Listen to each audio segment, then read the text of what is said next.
Hello दोस्तों, स्वागत है आपका राजस्थान स्टडी हब में।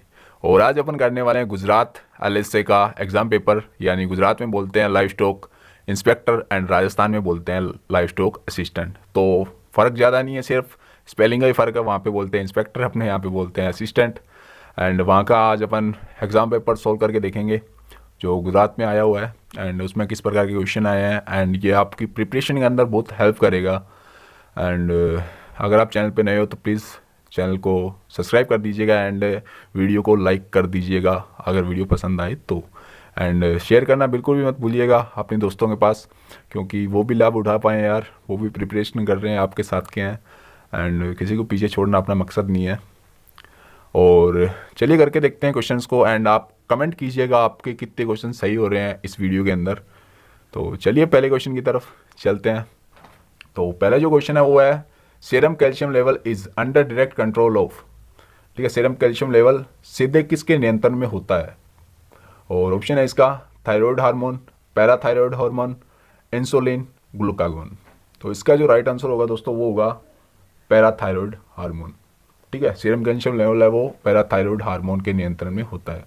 एंड थायराइड हार्मोन है वो बीएमआर को कंट्रोल करता है। बीएमआर होते हैं body metabolic rate. And insulin hormone and glucagon है वो ग्लूकोज से रिलेटेड है। अगला क्वेश्चन देखते हैं।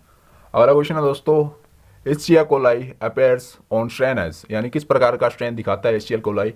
तो इसके ऑप्शन है gram positive road, gram negative road, gram positive coccyx, gram negative coccyx. तो इसका जो राइट आंसर होगा दोस्तों वो होगा ग्राम नेगेटिव रोड। ओके दोस्तों, तो चलिए अगले क्वेश्चन की तरफ।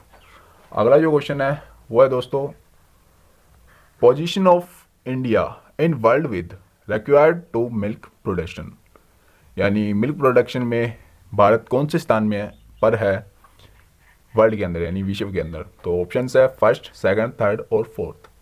तो इसका जो राइट आंसर होगा दोस्तों वो होगा फर्स्ट, यानी भारत प्रथम स्थान पे है मिल्क प्रोडक्शन में इंडिया के अंदर, या सॉरी विश्व के अंदर।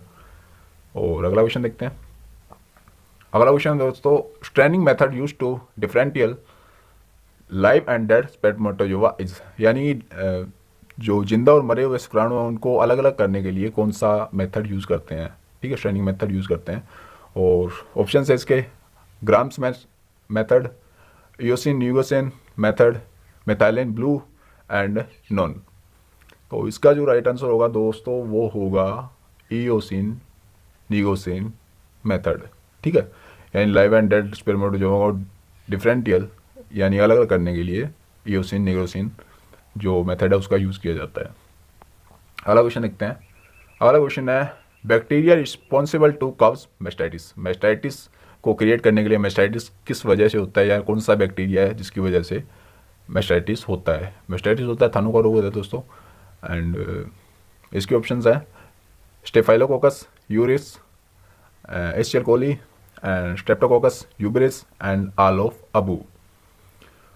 तो इसका जो राइट आंसर होगा दोस्तों वो होगा ऑल ऑफ अबू, यानी ये सभी है जो मेस्टाइटिस क्रिएट करते हैं। लेकिन आपको अगर इन तीनों में से पूछ लिया जाए तो सबसे ज़्यादा जो मेस्टाइटिस होता है वो होता है एस्चियल कोलाई की वजह से।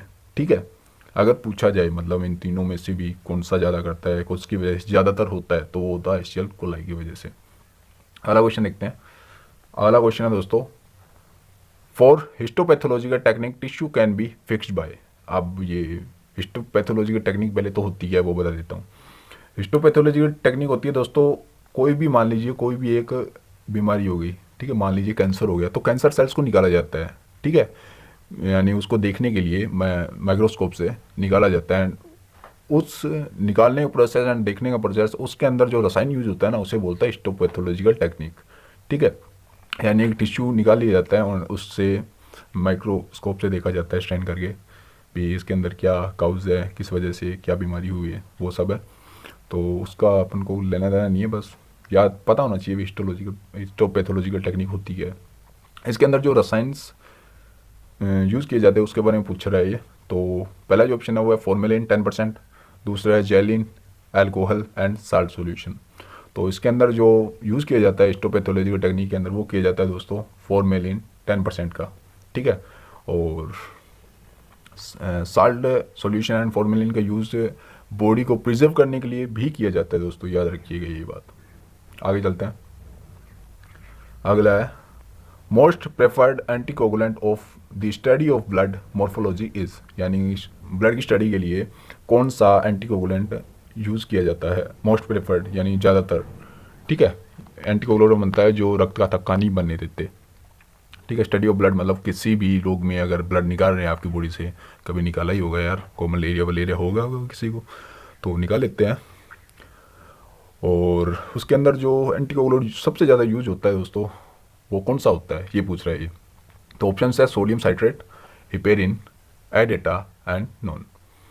तो इसका जो राइट आंसर होगा दोस्तों वो होगा एडेटा, ठीक है। एडेटा सबसे ज़्यादा प्रेफर्ड है और सबसे ज़्यादा यूज़ किया जाता है इसका। एंड मैं बता दूं आपको तीनों ही एंटीकोगुलेंट्स ही हैं, पर सबसे ज़्यादा यूज़ होने वाला एडेटा होता है।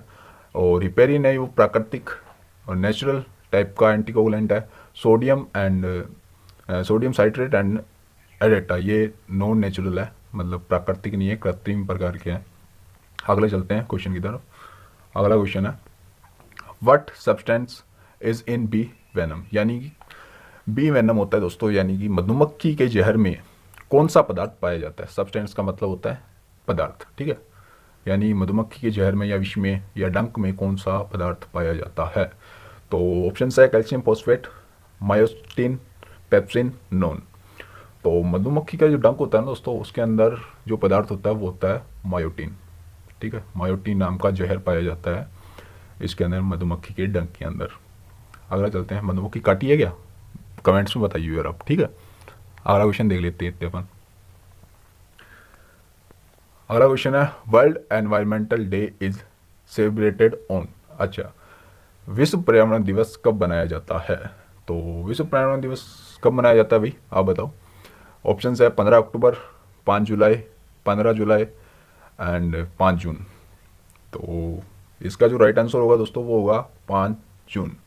5 जून को वर्ल्ड एनवायरमेंटल डे यानी पर्यावरण दिवस मनाया जाता है। अगला क्वेश्चन देखते हैं। Ranikhet disease is in poultries caused by, Ranikhet रोग है वो मुर्गियों में किसकी वजह से होता है। ऑप्शन है पैरामिक्सो वायरस, लेप्डोवायरस, एडिनोवायरस, रियो वायरस। और मुझे पूरा विश्वास है कि सबको ये क्वेश्चन आता है, तो मैं सीधा आंसर बता देता हूँ, वो है पैरामिक्सो वायरस। यानी रानीखेत यार इतना पॉपुलर रोग है, सो सबको आता ही होगा। चलिए आगे चलते हैं। अगला जो क्वेश्चन है Trichomonas foetus is protozoa of, Trichomonas foetus है वो किसका प्रोटोजोआ है, यानी किसमें पाया जाता है भाई, ये पूछ रहा है। तो ऑप्शन है पिग, डॉग, हॉर्स, काऊ।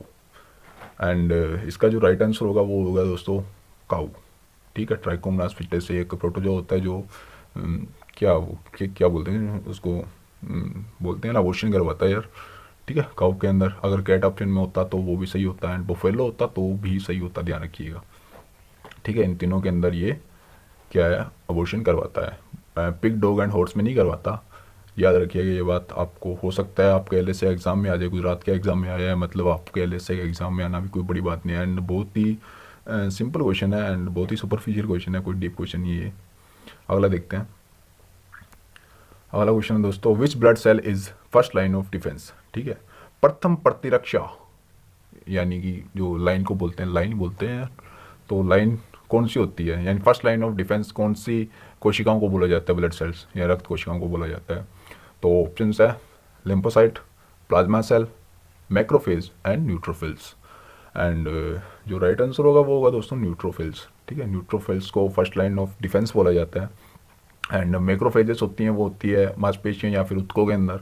और प्लाज्मा सेल्स आपको पता है प्लाज्मा सेल्स क्या करते हैं, रक्त का थक्का बनाने के अंदर उसके अंदर काम आती हैं। एंड लिम्फोसाइट्स होती है, वह भक्षण कोशिकाएं होती है। माइक्रोफेजेस है, मैक्रोफेजेस ये भी भक्षण कोशिकाएं होती है, लेकिन ये ऊतकों या फिर मांसपेशियों के अंदर होती है। अगला क्वेश्चन देखते हैं। अगला क्वेश्चन है दोस्तों hormone responsible for let down of milk is, यानी दूध संचरण के लिए कौन सा हार्मोन जिम्मेदार है।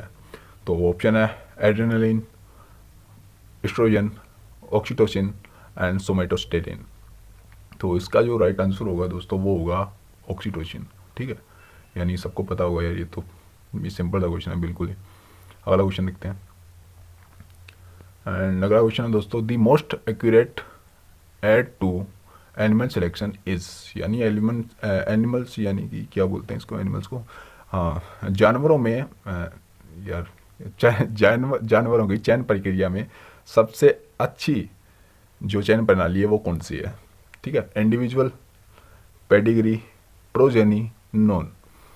तो इसके अंदर जो सही आंसर होगा दोस्तों वो होगा प्रोजेनी। प्रोजेनी का मतलब है संतान को देखकर चयन करना। ठीक है, पेडिग्री का मतलब होता है उस जो उसकी वंशावली देखकर चयन करना। इंडिविजुअल का मतलब होता है दोस्तों सिर्फ उसके गुणों को देखकर, यानी बाहरी लक्षणों को देखकर चयन करना। ठीक है, बाहरी लक्षणों को अगर देख के चयन कर रहे हो तो वो होगा इंडिविजुअल। और जो सबसे अच्छी प्रणाली होती है वो होती है प्रोजेनी। एंड प्रोजेनी टाइप के जो चयन के अंदर, उसके अंदर संतानों को देखकर चयन किया जाता है, याद रखिएगा। अगला क्वेश्चन देखते हैं। अगला क्वेश्चन है, animal having lowest chromosome number is. बहुत ही अच्छा क्वेश्चन है दोस्तों। एंड इसके अंदर पूछ रहा है ये कि कौन से एनिमल में सबसे कम क्रोमोसोम नंबर पाए जाते हैं, जीन संख्या सबसे कम होती है। तो ऑप्शन है सीप, गोट, बुफेलो, काऊ। और मैं बता दूं ये वही बंदा कर पाएगा जिसको सभी के क्रोमोसोम नंबर यानी जीन संख्या याद होगी। तो इसका जो राइट आंसर होगा वो होगा दोस्तों बुफेलो, यानी कि भैंस। ठीक है, भैंस के अंदर 48 या फिर 50 होती है क्रोमोसोम संख्या। ओके, 50। काऊ के अंदर होती है 60, और गोट के अंदर भी 60 ही होती है। एंड शीप के अंदर होती है 58, यानी कि 58। तो सबसे कम होती है भैंस के अंदर, यानी कि 48 या 50। क्वेश्चन के हिसाब से बता रहा हूँ, ध्यान रखिएगा। ठीक है, और याद कर लीजिएगा यार, ये बहुत ही सिंपल सा क्वेश्चन है बट थोड़ा ट्रिकली बनाया गया है इसे। एंड बहुत बढ़िया सिंपल क्वेश्चन है। चलिए अगले क्वेश्चन की तरफ। White muscle disease is an example of. White muscle disease किसका उदाहरण है? तो ऑप्शन है कोलिन, विटामिन के, vitamin A and vitamin E. तो इसका जो राइट आंसर होगा दोस्तों वो होगा vitamin E. White muscle disease, mulberry type heart in सुअर, एंड उसके बाद में क्रेजी चेक डिजीज़, एंड मांसपेशी से रिलेटेड कोई भी डिजीज़ अगर आपको पूछ ली जाए तो आप कीजिएगा विटामिन ई। एंड आँखों से रिलेटेड यानी जीरोपथलेमिया, रतौंधी, या फिर आँखों से यार क्या बोलते हैं उसको, ब्लाइंड स्टेज, पता है नहीं, ब्लाइंड स्टेज नहीं यार, एक और नाम लेते हैं, पता नहीं क्या नाम लेते हैं, याद नहीं है मुझे एक्चुअल में। तो आंखों से रिलेटेड कभी भी कुछ भी पूछ लिया जाए विटामिन के बारे में तो आप सीधा ए पे टिक कर दीजिएगा, सही हो जाएगा। विटामिन के ज़्यादातर एंटीकोगुलेंट के रूप में यूज़ होता है, मतलब एंटीकोगुलेंट, इसके अंदर खून का थक्का नहीं बनता अगर ये कम हो जाए तो। ठीक है, तो अगर खून से रिलेटेड कुछ भी पूछ लिया जाए विटामिन के अंदर तो आप के टिक कीजिएगा, आपका सही हो जाएगा। और कोलिन है वो ज़्यादातर मुर्गियों के अंदर यूज़ होता है। चलो आगे देखते हैं। अगला क्वेश्चन दोस्तों, temperature of water for artificial vagina should be. अच्छा, आर्टिफिशियल वेजाइना के अंदर, कृत्रिम योनि के अंदर किस टेम्परेचर का यानी तापमान का पानी का यूज़ होता है? यानी आर्टिफिशियल वेजाइना कुछ इस प्रकार की होती है दोस्तों, शेप बना के बता देता हूँ आपको। इस प्रकार की होती है, ठीक है, और इस प्रकार की होती है, ठीक है, और इसके ऊपर ये, इसके अंदर मान लीजिए यहाँ पे पानी है, ठीक है, इसके अंदर पानी होता है ना, वो किस टेम्परेचर का होता है? तो ऑप्शन है 55 degree centigrade, 45 degree centigrade, and 35 degree centigrade, and 25 degree centigrade. तो इसका जो राइट आंसर होगा दोस्तों वो होगा 45 डिग्री सेंटीग्रेड। ओके, तो आगे देखते हैं। अगला क्वेश्चन है दोस्तों, temperature of water for artificial vagina. अच्छा, ये रिपीट हो गया यार क्वेश्चन, तो कोई बात नहीं है, इसके अंदर भी आपका ये क्वेश्चन मतलब ठगी मार लिया आप लोगों ने, पर कोई बात नहीं है, 45 डिग्री सेंटीग्रेड सही हो जाएगा। ठीक है, तो अगला क्वेश्चन देखते हैं। अगला क्वेश्चन है दोस्तों, act of giving birth in sheep in called, यानी एक्ट ऑफ पार्चुरेशन पूछ रहा है, ये सिंपल सी बात है। ठीक है, यानी कि शीप में बयाने की प्रक्रिया को क्या कहते हैं, यानी प्रसव की प्रक्रिया को क्या कहते हैं? तो ऑप्शन है लैम्बिंग, किडिंग, कैल्विंग, फेरोइंग। तो इसका जो राइट आंसर होगा दोस्तों वो होगा लैम्बिंग। लैम्पिंग लिखा हुआ है लेकिन लैम्बिंग होता है, ठीक है, इसे सही कर लीजिएगा। अगला देखते हैं। अगला जो क्वेश्चन है वो है दोस्तों, maggots in wound occur due to. अच्छा, जो घाव के अंदर कीड़े पड़ जाते हैं वो किसकी वजह से पड़ते हैं? तो ऑप्शन है fly, Phulia, tick might. And इसका जो राइट आंसर होगा दोस्तों वो होगा फ्लाई, यानी मक्खियों के कान पड़ते हैं। एंड फ्लिया होता है वो होता है पिशू, टिक एंड माइट्स होता है चिंचड़ या चिंचड़ी, कुछ भी बोल लो, ठीक है। तो जो मक्खियाँ हैं वो घाव के अंदर अंडे देती हैं, उससे कीड़े पड़ जाते हैं। अगला देखते हैं, gestation period in buffalo is, यानी गैस्ट्रेशन भैंस का गैस्ट्रेशन पीरियड क्या होता है। तो ऑप्शन है 280 दिन, 310 दिन, 340 दिन एंड 460 दिन। तो इसका जो राइट आंसर होगा दोस्तों वो होगा 310 दिन, यानी 10 महीने 10 दिन लगा लीजिएगा। 10 महीने 10 दिन, यानी 10 को 3 से गुना कर लीजिएगा तो आ जाएगा 300 एंड 10 दिन ऊपर के 310 दिन हो गया। एंड 280 दिन होता है दोस्तों काऊ यानी गाय के अंदर 9 महीने 9 दिन, ठीक है। निम 18 3 निम 27 एंड 9 दिन ऊपर लगा लो, हो जाएगा यार 380 दिन ही होगा, ठीक है। आगे देखते हैं, आ गया वर्ल्ड एनिमल डे, ठीक है। वर्ल्ड एनिमल डे पूछ रहा है भाई, यानी कि क्या बोलते हैं, विश्व जानवर दिवस, पशु दिवस या जानवर दिवस कब मनाया जाता है। तो ऑप्शन है 5 दिसंबर, 25 मार्च, 11 जुलाई एंड ये 5 नहीं होगा यार, ये 4 अक्टूबर होगा, ठीक है। गलती है ये, मतलब गलत है ये ऑप्शन, तो यहाँ पे 4 अक्टूबर कर लियो एंड यही सही होगा। 4 अक्टूबर को मनाया जाता है वर्ल्ड एनिमल डे, ठीक है। ये आपको प्लस पॉइंट मिलेगा, यानी कि आप रेट लगा दो इस पर एंड आपको बढ़िया 1 नंबर मिल जाएगा। 1 नंबर का ही होता है क्या LSA में, एग्ज़ाम में जो भी क्वेश्चन होता है वो 1 पॉइंट कुछ नंबर का होता है शायद, है ना। तो चलिए आगे देखते हैं। अगला क्वेश्चन दोस्तों, इंक्यूबेशन पीरियड इन चिक इज़, यानी चिक में इंक्यूबेशन पीरियड कितना होता है। तो ऑप्शन है 10 दिन, 17 दिन, 21 दिन, 28 दिन। तो इसका जो राइट आंसर होगा दोस्तों वो होगा 21 डेज, ठीक है। यानी 21 दिन होता है इंक्यूबेशन पीरियड चिकन का। इंक्यूबेशन बोलते हैं उद्भव को, ठीक है। उद्भव काल या यूं कम, हिंदी का नहीं पता यार मुझे क्या बोलते हैं इंक्यूबेशन पीरियड, लेकिन 21 डेज होता है चिकन का। अगला क्वेश्चन देखते हैं। अगला क्वेश्चन है, buffalo breed with sickle shaped horn Sen in breeds. अच्छा, सिकल शेप्ड हॉर्न है वो कौन सी भैंस की कौन सी नस्ल में पाए जाते हैं। ऑप्शन है सूरती, मेहसाणा, भरदावरी, जाफराबादी। तो इसका जो राइट आंसर होगा दोस्तों वो होगा सूरती। सूरती में सिकल शेप्ड हॉर्न है वो पाए जाते हैं। अगला जो क्वेश्चन है वो देखते हैं। अच्छा, अगला क्वेश्चन है दोस्तों आप ही लोगों के लिए, ठीक है। यानी कि इसके अंदर करीबन मैंने 25 क्वेश्चन है वो कवर किए हैं। 25 क्वेश्चन और बच रहे हैं, उसके लिए मैं पार्ट 2 लेके आऊँगा, ठीक है। ये तो पार्ट 1 है एंड पार्ट 2 लेके आऊँगा, क्योंकि गुजरात के जो पेपर है उसके अंदर करीबन 50 पता नहीं 60 क्वेश्चन आए थे आपके जो भी वेटनरी के हैं वो। तो मैंने इसके अंदर 25 क्वेश्चन कवर किए हैं एंड 25 या 30 क्वेश्चन का एक और वीडियो लाऊंगा मैं। तो चैनल को सब्सक्राइब करना बिल्कुल भी मत भूलिएगा।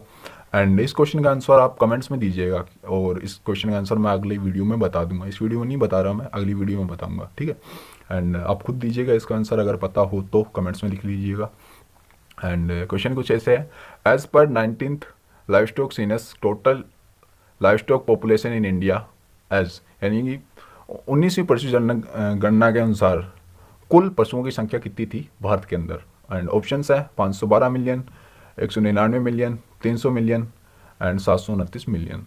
तो दीजिएगा आंसर कमेंट्स के अंदर। एंड वीडियो पसंद आई हो तो वीडियो को लाइक कर दीजिएगा एंड अपने फ्रेंड्स के साथ शेयर करना बिल्कुल भी मत भूलना। तो मिलते हैं अगली वीडियो में, तब तक के लिए जय हिंद, जय भारत, टाटा, बाय बाय।